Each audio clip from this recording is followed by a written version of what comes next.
Merry Christmas, everyone. I am so excited to bring you this recipe. I'm going to be making today the Kneaders Copycat Recipe for French toast. And I've already gotten started because I have to make 4 batches of it, but I'm so excited. I have to show you because it smells so good. I need to get started with that last batch.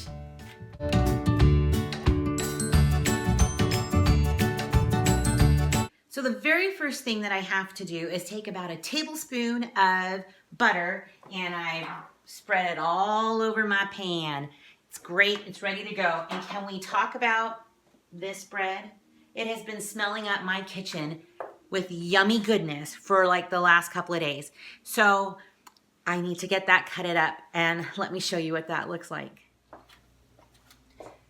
Okay, this bread right here is like a cinnamon swirl bread. And if you don't have a Kneaders nearby you, then you can just use a chunky bread like a challah bread, or just something that has some girth to it, so to say, because this is some fantastic bread. So I really hope that you can find something comparable.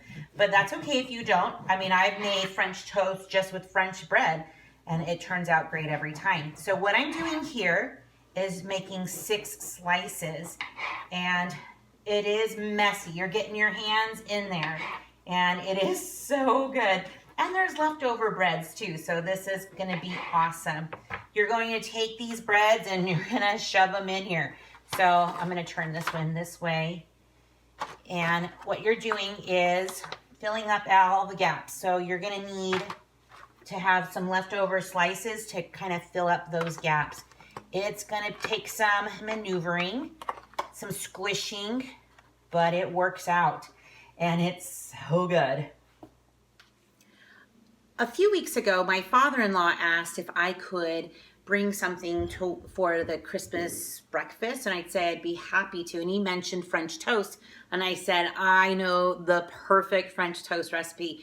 We have a local Kneaders that does all-you-can-eat French toast, and they are based out of Utah, but they're kind of spreading along the way. And if you haven't had it, it's like this thick. The French toast is really good. They have their own special caramel syrup, which is why I made the buttermilk syrup a few days ago.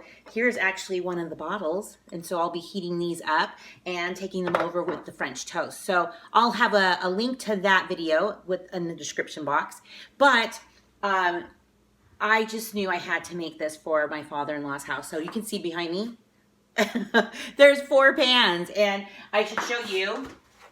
I got it all in there. See, there's like no space. And so this the next liquid part, the milk and egg part, it's gonna go right on top of all of that and soak into it. This is an overnight recipe, so it's gonna go, I'm gonna cover it up, put it in the fridge, and leave it overnight. So tomorrow morning, when I wake up and start getting ready, I'll just put them in for 45 to 50 minutes. But I'll have a link to that recipe at kneaders.com in my description box. And also I'll have a recipe at the end of the video because this is a good one. You're gonna want this one. So I have 8 eggs in here and I'd like to whisk them nice. I don't, normally I don't really, when I make French toast, sometimes I don't have them all the way blended in, you know what I mean? So this time I am blending them in very, very well. So I don't want to have any of the stringy parts, if that's kind of icky to describe it that way. And then after that, I'm going to add 1 tablespoon of brown sugar and a tablespoon of vanilla. Yum, right? Lots of vanilla in this one. And then a little bit of salt. And then to that, we will add milk. So let me get this going. I've had a station up here. I feel like a factory just making out all of these these dishes of French toast, but it's my kitchen smells delicious. I hope everybody also had a wonderful Christmas. I know that this is Christmas morning and you're getting what we're having, but this is also a wonderful recipe for having as a get-together or for dinner, special dinner, if you're doing breakfast for dessert. No, breakfast for dinner, and maybe just for the weekend. You just never know. So I'm going to get that ready, and then I'll get it going over the bread. I got my milk into the egg mixture, so now it's ready to pour. So I'm just gonna carefully pour it evenly into the pan. Now at first when I started to do this, I thought, ooh, it might be too eggy. You know what I mean? Where it might be more casserole than French toast, so to say. But it quickly gets absorbed into these thick slices of French toast. So this should be enough at least for 8 people. We have a family get together, so I am bringing 3 pans and it's gonna be so delicious. So this is it. This is all I do. I'm gonna cover it up, put it in the fridge, and then tomorrow morning I'll be adding some finishing touches and I'll show you what I need to do to get it ready for the oven. And you'll see.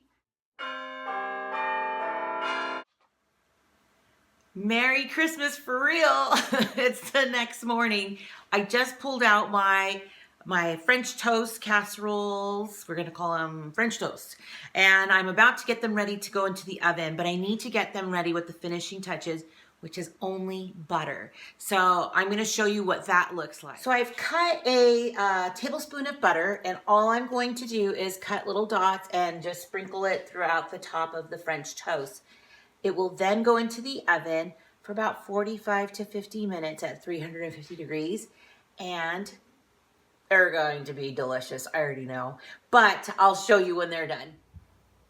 Here are the French toast sprinkled with the little bits of butter ready to go into the oven. But I wanted to show you something else. Look at how much candy these little boys got, and big boys. I'm thinking some candy pancakes are in order. These just came out of the oven and they smell divine. Oh my gosh, I cannot wait to eat these. I think we're gonna take all 4 to my father-in-law's. And we've been heating up the syrups. So a little more longer than I thought it was going to be. I got a little distracted, but nonetheless, it will pour nicely over the French toast. Yes! Thanks for coming by my channel and watching these beautiful French toasts come out of the oven. They were super easy to do. They smell so yummy, and I know they will be. So I'm so glad, like I said, that you stopped by. Merry Christmas, and I hope that you've had a wonderful holiday. And stick around. You never know what I'll be rolling out next.